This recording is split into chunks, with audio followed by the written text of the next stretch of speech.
Bonjour tout le monde et bienvenue sur Le Bec, le balado d'Excellent Compost, un podcast qui s'intéresse au sol. Je suis Laure, écopreneur, guide composteur. C'est avec un intérêt tant professionnel que personnel que je suis allée à la journée régionale du RCCGO, Pays de la Loire, sur le thème Inclusion et lien social. Un événement organisé cet hiver 2024 par le réseau compost citoyen du Grand Ouest de France Métropole et dont voici quelques extraits.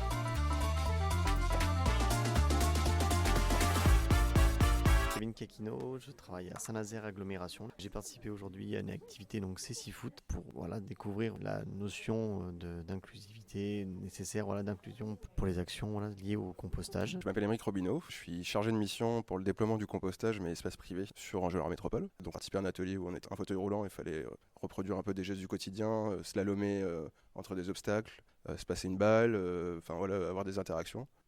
Ça c'est peut-être ce qui m'a fait le plus réaliser les difficultés pour des personnes à mobilité réduite d'accéder à des sites de compostage. Moi c'est Amélie, pour moi ça veut vraiment dire quelque chose de vous accueillir ici. C'est d'autant plus au regard du sujet parce qu'ici on est un lieu où on est vraiment persuadé que l'écologie environnementale ne peut pas se faire sans l'écologie sociale et sans l'écologie relationnelle au sens large. Alors du coup un sujet comme ça où c'est un réseau de compost qui vient et pour parler d'inclusion et de lien social, nous c'est trop bien. Donc on espère que ce lieu vous inspirera dans vos réflexions. Autant que le fait d'accueillir des groupes comme ça chez nous peut nous inspirer aussi dans nos projets. Nicolas Audigan. Merci pour le mot d'accueil. Nous sommes aujourd'hui à la journée régionale des Pays de la Loire du réseau compost citoyen Grand Ouest. Moi c'est Nicolas, je suis administrateur au réseau compost citoyen Grand Ouest. On est une émanation régionale et nous on a vu double. On a vu double parce qu'on travaille avec nos amis bretons également. Donc on représente à l'heure actuelle un peu plus de 100 adhérents qui sont des acteurs de toute la filière de la prévention, gestion de proximité du biodéchet, à la fois sur le gaspillage alimentaire, le compostage de proximité, des applications smartphone notamment, et tout un panel d'acteurs que je vous invite à découvrir ou à redécouvrir en allant voir le site internet du réseau compost citoyen Grand Ouest. Nos valeurs, vous les connaissez, on sensibilise au compostage de proximité, on conseille et accompagne les collectivités, et on développe la participation citoyenne, et on crée des emplois locaux qui sont non délocalisables. Et ici aujourd'hui, on n'est pas forcément pour parler compostage de proximité, mais on est là pour parler d'un autre sujet qui est une de nos autres valeurs très importantes, qui est le lien social et l'inclusion.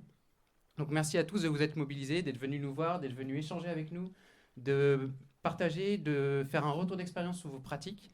C'est l'objectif de ces journées un peu techniques du réseau compost citoyen régional. Donc n'hésitez pas à créer du lien, à échanger entre vous, à faire du lien social entre vos différentes structures, entreprises et associations. Et à côté de ça, je suis aussi salarié de l'entreprise angevine La Belle Verte. Et je ne suis pas venu tout seul parce qu'on est venu un peu en force. Donc je vais juste demander à mes 3 collègues de lever la main. On est 3 personnes de La Belle Verte. Il y a donc Eric Sabot, co-gérant de la structure, Camille, qui est salariée de La Belle Verte, ainsi que Laurie, qui sont en charge de la prévention et gestion de proximité des biodéchets. La PGProx. Ça doit être un acronyme qui doit dire que tout le monde doit connaître ici peut-être. De toute façon, s'il y a des personnes qui ne le connaissent pas encore, vous le maîtriserez sous le bout des doigts d'ici à ce soir. Et je suis donc administrateur du réseau compost citoyen, et je ne suis pas tout seul en tant qu'administrateur du réseau compost citoyen. Il y a un autre administrateur, Didier. Didier Gérard. Donc je suis administrateur au réseau compost citoyen Grand Ouest depuis 1 an et demi, je crois. J'étais au nom de Composterie au départ. Mes obligations, vu que j'habite maintenant à la campagne, ça me fait loin de Nantes, j'ai changé et je représente donc Humusation France Grand Ouest. Alors l'humusation, je vous laisse regarder, j'ai des petites flyers si vous voulez avoir plus de renseignements, autrement sur les sites internet. C'est pour devenir du compost une fois qu'on est mouru. Voilà. Et sinon, j'étais à l'origine de l'association Composterie avec Pascal Retière. Ça vient à l'origine de la Belgique. Comme d'ailleurs pour l'humusation. Ils sont très forts, les Belges. Entre-temps, j'ai été aussi conseiller municipal à la ville de Saint-Herblain avec Marie-Hélène Nedelec. Et maintenant, je fais partie donc, du CODEV. Ah oui, j'ai oublié. Je suis venu avec Joseph, qui va témoigner aussi par rapport à l'ADAPAI, dont il est le trésorier. Le CODEV, pour ceux qui ne savent pas, c'est le Conseil de développement. C'est Sud-Ré-Atlantique et il y en a dans toutes les communautés de communes. Et donc, on est là pour faire avancer les choses, faire le lien entre les habitants donc, et les élus. Donner des idées, les aider un peu dans leur mission. Merci Didier. Et on a un autre administrateur stagiaire, Saïd. Saïd Rebi. Bonjour à toutes et à tous. Donc, je suis stagiaire administrateur, c'est-à-dire que j'apprends à devenir administrateur pour voir si j'ai les compétences requises pour être administrateur du RCCGO. Donc ça fait 15 ans que je suis sur un site de compostage partagé à La Roche-sur-Yon. Je suis maître composteur et j'ai créé il y a 1 an et demi une structure qui s'appelle MLK Concept avec mon associé qui est là-bas, Yacouba, voilà, qui est ingénieur informatique. On a développé une application de gestion des sites de compostage collectif pour les collectivités européennes. Donc voilà, donc là actuellement on est en plein développement, donc le centre nord-atlantique, le 93, la Belgique par le biais du comité Jean-Pin. On utilise notre application aussi à La Roche-sur-Yon avec le collectif Terre Nouvelle du Coteau, qui est représenté ici par les 2 référents qui sont Jean-Luc et Sophie, qui vont témoigner tout à l'heure de leur expérience et de leur expertise autour du compostage, de l'inclusion et du lien social. Parmi les acteurs et actrices phares de cette journée RCC Grand Ouest angevine, beaucoup cumulent plusieurs casquettes, à l'instar de Philippe Lescurieux. Bonjour à tous, donc Philippe Lescurieux, Association EPF France Handicap.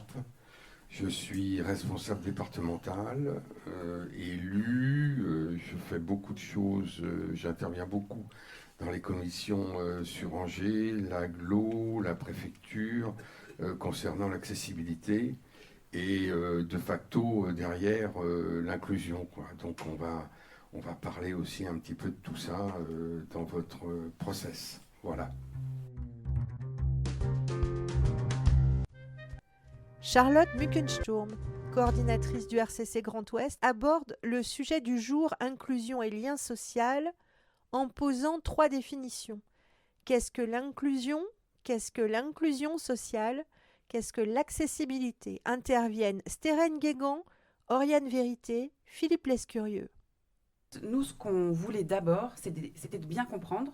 Donc notre première question, la première c'est pour toi Steren. Est-ce que tu peux nous définir en quelques mots l'inclusion ? Alors, comme son nom l'indique, l'inclusion, c'est la démarche d'inclure activement toute personne, quelles que soient ses origines sociales, ethniques, son genre, son âge, son niveau de validité, etc., dans son projet associatif et dans ses pratiques au quotidien. Est-ce que tu peux nous définir l'inclusion sociale ?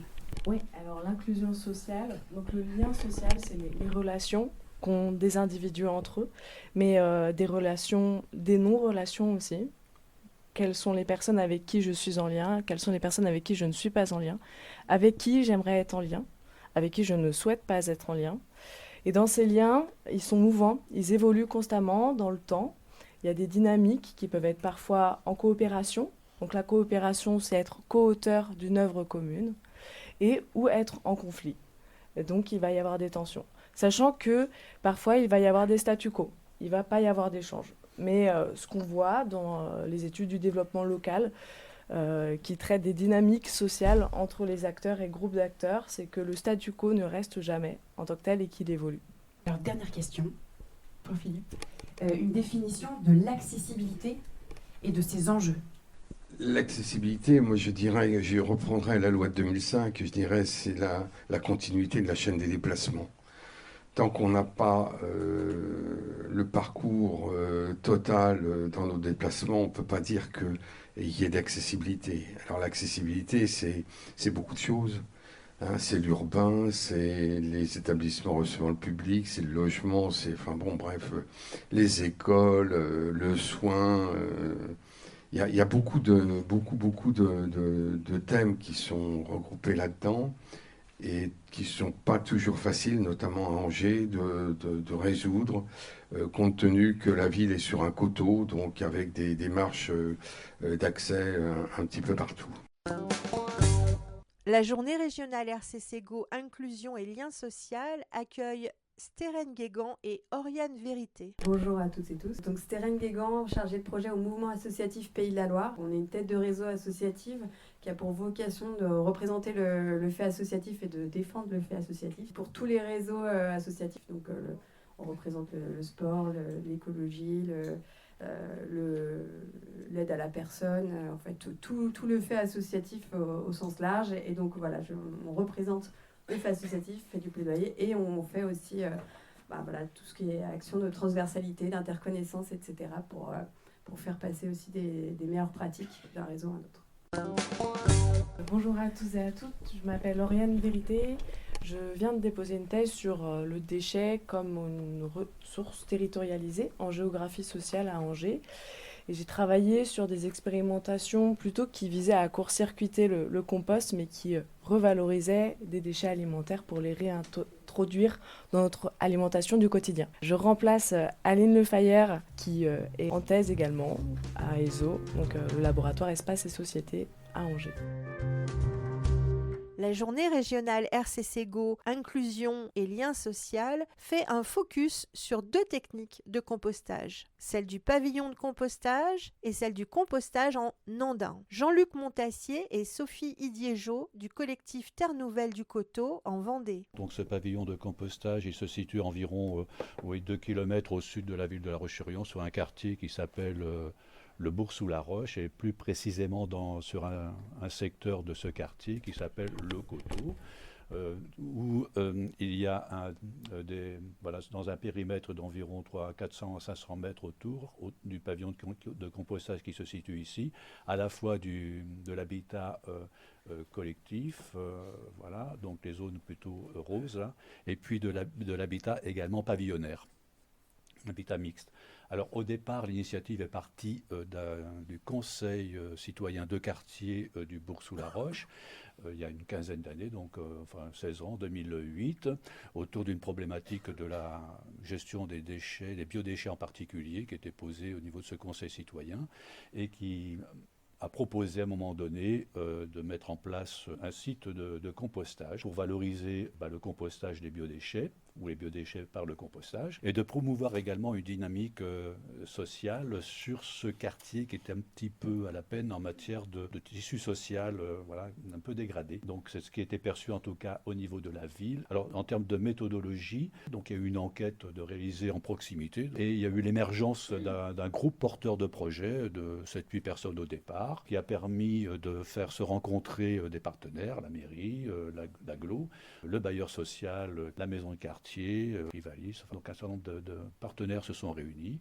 pour informer et former également les premières personnes qui allaient gérer ce site. Alors les moyens, donc en 2010, c'était la constitution d'un collectif éco-citoyen qui s'est dénommé Terre Nouvelle du Coteau, avec la mise en place d'un pavillon de compostage d'une vingtaine de mètres cubes, qui s'appuie sur un fonctionnement bénévole avec des permanents référents, donc 2 référents actuellement. Les partenaires, l'agglomération pour le financement du pavillon, des interventions nécessaires pour des retournements, criblage, etc., des aspects techniques, prestataires pour le déroulement et le criblage, une régie de quartier, et également la maison de quartier, mise à disposition d'une salle, participation également des animations. Depuis 2012, on est passé de 120 par semaine collectés au double, 230.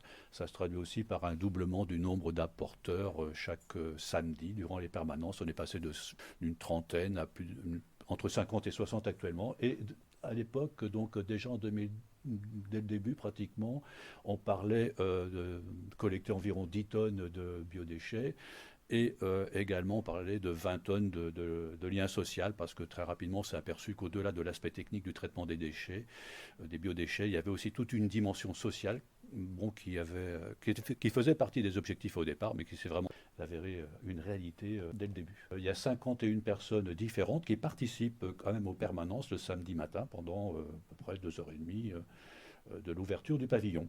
Voilà, donc qui composte? Eh bien, environ 80%, ce sont des ménages à 1 ou 2 personnes, donc la moitié quand même des personnes qui viennent font partie d'un ménage à 2, entre 20 et 90 ans, mais enfin bon, 80% entre 40 et 80 ans. Ça veut dire qu'il y a quand même un certain nombre de personnes âgées, avec parfois une mobilité réduite, et près de 80% sont en habitat pavillonnaire, 25% ont un composteur individuel chez eux, mais viennent quand même composter collectivement, et 45% habitent quand même à proximité sur le secteur. Alors, ce qu'il faut noter aussi, c'est quand même qu'il n'y a que 20% des personnes qui viennent qui habitent en habitat collectif. Donc nous ne sommes pas constitués en association jusqu'à présent, donc ça fonctionne sous la forme d'un collectif. Le fait que ce ne soit pas sous forme d'association, ça permet aux gens en fait de se sentir beaucoup plus libres, de rentrer, de venir comme ils veulent. Et ça, c'est quelque chose qui est quand même très récurrent. À chaque fois qu'on organise des réunions, on dit, bon, on nous demande d'être en association. Bah non, les gens ils disent, non, nous, on n'a pas envie, c'est trop lourd. Ça marche très bien comme ça depuis 12 ans. Pourquoi on se constituerait en association? On avait fait donc une petite enquête via les réseaux sociaux et voilà, donc il en est retiré effectivement que la plupart des gens viennent surtout pour la convivialité. À La Roche-sur-Yon, il a été mis en place depuis 6 mois, par exemple, des bacs à ouverture à libre service 24/24. Et il y a 2 ou 3 personnes, en fait, qui disent, non, en fait, moi, je préfère quand même venir là parce qu'il y a quand même ce côté convivial qui est important sur notre site. Le problème se pose actuellement quand même de la dynamisation de cette dimension sociale. Un essoufflement aussi constaté de la participation lors des temps de convivialité, donc savoir qu'il faut innover, renouveler, inventer quelque chose. L'évolution de la motivation, on constate aussi quand même l'attente d'un service parfois et non pas peut-être l'engagement à cette activité partagée, quoi. Des personnes qui viennent simplement pour déposer, point, c'est un service qui leur est presque dû, entre guillemets. Le rôle des référents et des permanents pour expliquer encore, faciliter, impliquer, toujours les apporteurs, quoi. C'est un travail sans cesse qu'il faut renouveler. Les interrogations, quelles animations imaginer, avec quelles amorces, comment attirer, faire venir, faire participer pour contribuer à nourrir cette nécessaire cohésion sociale, qui est une vraie plus-value au compostage. Il n'y a pas que le compost, il y a aussi le reste. Comment rester acteur et non seulement consommateur d'un service, ce qui a été évoqué avant, et comment sensibiliser les pouvoirs publics, coopérer au-delà des aspects techniques, peut-être une entrée économique, incitative, plus incitative. On pense là à l'habitat vertical, où il n'y a pas d'incitation actuellement véritablement sur le plan financier, pécunier, pour pouvoir développer la participation au compostage. Margot Robert, animatrice du réseau Compost Citoyen Pays de la Loire. Question du public. Philippe Lescurieux. En bas à gauche, c'est le composteur. Là. Sophie Idiegeau. Il n'est pas du tout adapté, ça c'est clair et net. Vous avez retransmis votre ressenti à ces fabricants, là, parce qu'il va falloir qu'ils se grattent la tête à un moment donné, quand même, pour améliorer la qualité de leurs produits. Non, ça serait bien, oui. Ouais. Voilà, nous, on a tel et tel problème. C'est un des projets du réseau dans les prochaines années. Ouais. Jean-Luc Montassier. Sur la diapo, avec la marge de trottoir, puis ensuite les escaliers là pour monter, c'est compliqué. Alors, c'est vrai que pour les permanences, on est parfois amené aussi à dire, y compris quand il y a des volontaires, il faut veiller à ce qu'il y ait une personne qui soit physiquement apte à pouvoir effectivement effectuer un certain nombre d'opérations qui sont quand même assez physiques, et puis une personne qui peut, elle, moins en capacité de, ou qui... Alors, il y a un poste, quand il y a 2 personnes en permanence, il y a un poste également à l'enregistrement donné à l'intérieur, à l'aspect aussi convivial, relationnel, et quelqu'un qui est plus souvent à l'extérieur, mais ça peut changer. Focus sur une autre technique de compostage, celle du compostage en andin. Éric Bourdet de l'association de compostage de Margerie à Dompierre-sur-Yon en Vendée. Oui, bonjour à vous tous, je suis Éric Bourdet, je suis le président depuis presque trop longtemps de l'association de compostage de Margerie. Je suis retraité de la fonction publique hospitalière. J'ai passé une grande partie de ma carrière dans les services de cancérologie de l'hôpital de La Roche-sur-Yon. Le site de Margerie, il s'appelle aussi Daniel Roux, du nom de son créateur, qui est un des pères du réseau Compost Citoyen, qui était un ami qui a créé le site en 2003. Et Margerie, pourquoi? Parce que c'est le petit ruisseau qui enserre le site de compostage. Alors la particularité de ce site, c'est des composts en andin, avec 2 andins. On va les voir, vous voyez l'andin qui est retourné. Donc là, on a un retournement mécanique, parce qu'on collecte quand même 45 tonnes à l'année. C'est la plus grande, fonctionnant sous la forme associative. Une des plus anciennes, créée le 15 mars 2003 par Daniel Roux. Voilà, donc là, vous avez une vision de la distribution qui s'effectue 2 fois par an. Le compost mûr est distribué aux apporteurs 2 fois par an. Une distribution de printemps qui va avoir lieu en mars pendant la quinzaine nationale et une distribution d'automne qui a lieu octobre-novembre. Et on a la chance que tout partent. Alors pourquoi on est passé en association? Bon, d'abord il faut que je vous dise qu'on ouvre des permanences tous les samedis matins de 9h à midi. 3 heures d'ouverture. Pendant l'été, le mercredi de 15h à 18h en plus du samedi. 6 heures d'ouverture. Nous sommes une trentaine de bénévoles. Notre gros problème, c'est infesté de mecs ce truc. Non, mais c'est depuis le début. Sur 25-30 relais de quartier, il n'y a que 5 femmes, quoi. Donc on a un problème là, je ne sais pas ce qui se passe. Pourtant, on n'est pas un repère de macho, je peux vous le dire, mais bon, c'est comme ça. Voilà. Donc là, vous pouvez voir 2 autres groupes. On est énormément visités. Alors là, c'est la commune de Saint-Hermine. Eux, ils veulent créer un site de compostage partagé dans leur commune. Et là, vous avez à droite un groupe qui est venu nous voir, qui sont des gens dans le point de réinsertion à Chaland. Voilà. Donc, on reçoit énormément de gens. La journée régionale RCC Grand Ouest Inclusion et Lien Social met en lumière 2 expériences de compostage partagé, l'une en habitat inclusif, l'autre en pied d'immeuble. Joseph Brisson, du Conseil de développement de la communauté de communes Sud-Ré-Atlantique et administrateur d'Adapella, l'Adapey Loire-Atlantique. Notre petite expérience à Machecoul est plus symbolique que grande. Hein. Enfin, ça concerne quand même 30 logements parce que 18 logements, dont 12 pour personnes en situation de handicap en habitat inclusif. Et on est juste en face résidents jeunes travailleurs. Ils sont une vingtaine, donc ça fait un peu plus de 30 logements. Donc déjà, c'est une bonne petite expérience avec composteur partagé qui pour l'instant n'est que bricolé. Donc on est quelques référents bénévoles pour le brasser de temps en temps. Ça fait que 8 mois. Donc on n'a pas cette expérience que vous avez là. J'étais d'abord militant au niveau du handicap à l'Adapey depuis 30 ans. Et ce qui nous rassemble, nous, c'est pas nos positions politiques, c'est pas nos passions, nos envies. C'est que notre dénominateur commun, c'est d'avoir rencontré la différence. Et je peux vous dire que moi, j'ai beaucoup appris dans ce conseil d'administration de l'Adapey-là, c'est qu'on vient de tous les milieux sociaux. On est riche, on est pauvre, on est paysan, on est ingénieur, on est médecin. Et là, moi, à la fois, j'étais très humble en arrivant parce que je me dis, au secours, moi, j'ai pas les compétences. Et finalement, on les acquiert. Et ça, déjà, on s'est enrichi. Le handicap nous a fait nous rencontrer. Donc, il est vecteur de rencontre, le handicap, de ce point de vue-là. Et donc, cette petite expérience de Machecoul qu'on est en train de vivre, moi, elle me renvoie à ma responsabilité d'administrateur à l'Adapey, parce que l'Adapey en Loire-Atlantique, c'est 1800 salariés, c'est 3000 personnes accompagnées, et on rayonne sur tout le territoire. On est complètement investi dans la RSE, responsabilité sociétale et environnementale. Je peux témoigner aujourd'hui que notre association sera vectrice, et j'ai envie de dire, le handicap peut montrer l'exemple. Et d'ailleurs, ça commence à Machecoul. Et moi, je vais être attentif que dans chacun de nos foyers sur le département, qu'est-ce qu'on y pratique. Enfin, on est en chemin, vous voyez. Hein, j'ai peu de choses à vous dire, mais je peux vous dire qu'on est en chemin et que nos associations, il faut venir vers nous, il faut nous questionner, hein, parce que très vite, on est un vrai réseau. On l'a dit pour l'APF tout à l'heure. D'où c'est pareil. Je donne un exemple sur qui n'est pas tout à fait sur les vers de terre, mais sur l'environnement, les perturbateurs endocriniens. Il y a quelqu'un qui est venu à Machecoul pour parler des perturbateurs endocriniens, mais je lui ai dit, mais venez à l'Adapey. On était 30, 40, pas assez. Je dis à l'Adapey, moi je vous promets qu'on va rayonner sur tout le département. Donc voilà, je voulais dire ça, le handicap permettra de rayonner. Et puis nous, on est vachement contents de vous... on avait 3 expertises jusqu'à maintenant. L'expertise de la personne accompagnée, hein, parce que au niveau de la déficience intellectuelle, on a fait toujours à leur place. On avait l'expertise des professionnels et l'expertise des parents. Et maintenant, la 4e expertise, c'est vous. Et je peux vous assurer, quand on aura rencontré le handicap, on triera mieux nos déchets. Nos enfants nous montrent l'exemple. Alors nous, on n'a pas les difficultés, là, je pense à Machecoul, avec nos jeunes, nos enfants qui sont grands maintenant. On a plus de difficultés avec tous les adultes qui les encadreront. À Machecoul, le problème, c'est pas de faire travailler les jeunes autour du compost, ils sont prêts. Le problème est un peu nous, les adultes, qui mettons des barrières là où il n'y en a pas besoin. Si on s'attend tous et puis qu'on attend, on fait rien. Donc à l'Adapey, on a appris aussi ça, c'est que si on attend que les lois arrivent et puis que ça arrive, on ne fait pas. Donc on brave, de temps en temps, on est un peu hors du cadre.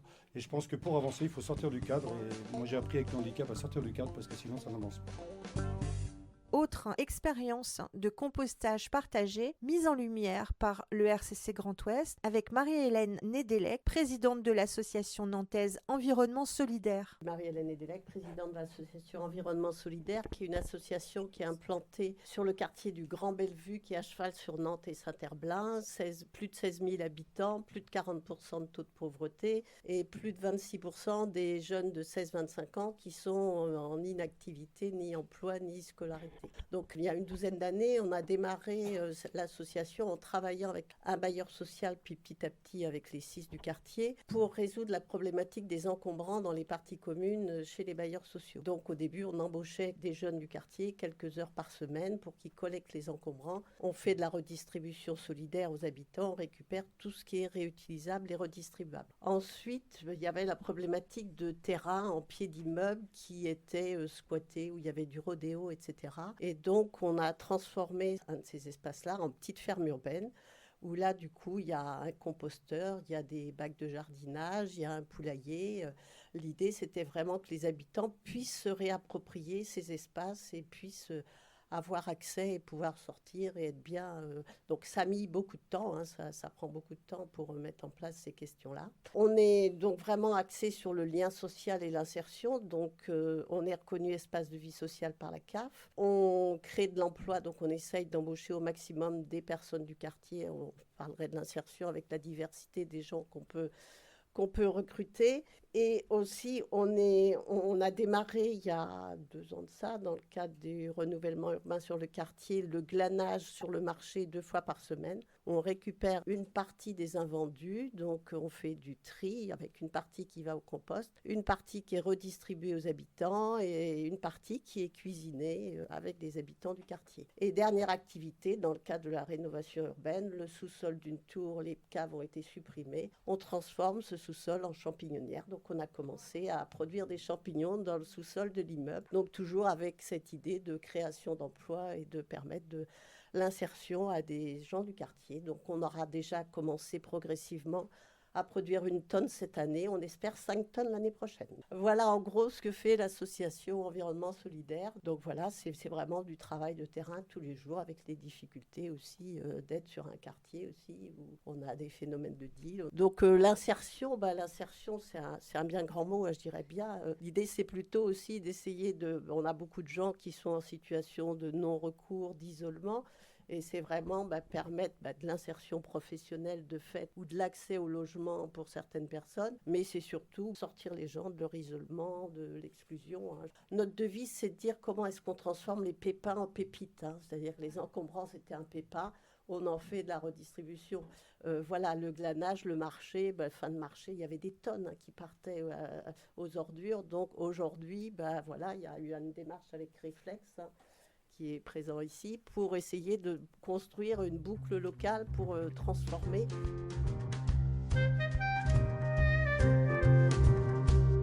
Pour clore cette photographie sonore de cette journée RCC Grand Ouest consacrée à l'inclusion et au lien social, Éric Sabot, fondateur de La Belle Verte. On est une structure basée à Angers, dans le Maine-et-Loire, et on s'occupe du déploiement des solutions de compostage et plus largement de prévention et gestion de proximité des biodéchets. Et alors moi, en tant que gérant de structure, je voyais les questions d'inclusion comme rajouter des couches de complexité et de réflexion supplémentaires à toutes les problématiques que j'essaye de régler chaque jour en tant que gérant d'entreprise, quoi. Donc j'étais pas forcément emballé par ce sujet.